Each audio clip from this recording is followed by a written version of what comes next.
It's all Richard Southern all the time on this Friday edition of City News. He's back again with some of the fun Friday stories with us, and Elon Musk once again, in addition to the business news.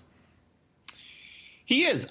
Nostradamus is actually what we're talking about. You know Nostradamus, they thought he could see the future, the French prophet from the 1500s. Yeah. Anyways, apparently now those interpreting his work think Nostradamus made a prediction that involved Elon Musk, one that predicted astronauts will successfully land on Mars in the coming years. He wrote that, quote, there would be light falling on Mars at this time in our global history. And some see that now as a prediction that Musk's prediction will come true. The SpaceX boss has previously said that he believes man will land on the red planet around 2029. He called it critical to humanity's survival. So perhaps Nostradamus foresaw Musk being able to bring us to Mars. They also said Nostradamus talked about the high inflation we're seeing right now. He wrote, quote, so high will the bushel of wheat be that man will be eating fellow man. And while things are expensive at the grocery store, Mark, thankfully we're not quite there yet. No, I'll take man on Mars before any of that, thankfully. Yeah. Okay, we've got something about big books in Texas. Everything's bigger in Texas, including books.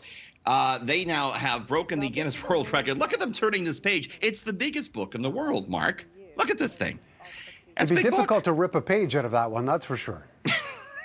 Some light bedtime reading for you. It measures 7 feet tall, 11 feet wide. It's Mark McAllister's biography, actually, as it turns out. A lot of stuff in there. No, it's actually called I Am Texas. He's had an interesting life. It's called I Am Texas, Mark. It contains the writing and artwork from 1,000 Texas students from 3rd grade to 12th grade. So it's more my speed, actually. The book is embarking on a tour of Texas and will be in the Houston Thanksgiving Day Parade. Wow. Perhaps that's to replace all the books that are being banned in that state at this point in time? Oh, snap. Maybe. Very good, Mark. Not sure. Hot take. Mark McAllister, hot take. Some pretty strange experiments over the years. Let's talk about this one. You teased us a little bit before the break, but this one's interesting.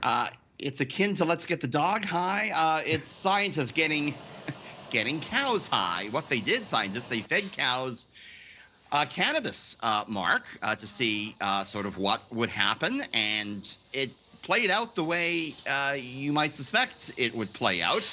The cows became unsteady on their hooves. They yawned more.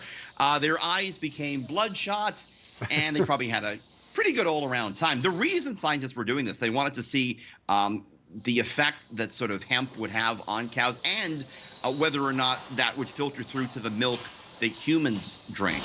So those were some fairly lucky dairy cows. They're having a grand old time. Most definitely. The question is, when do they start selling that milk? And will you be lined up in the grocery store to get some yourself, Richard? It's the breakfast of champions, Mark. Put that on your cereal. No doubt. Get the day going. As always, Richard, thank you. Have a great weekend, sir. Have a good weekend.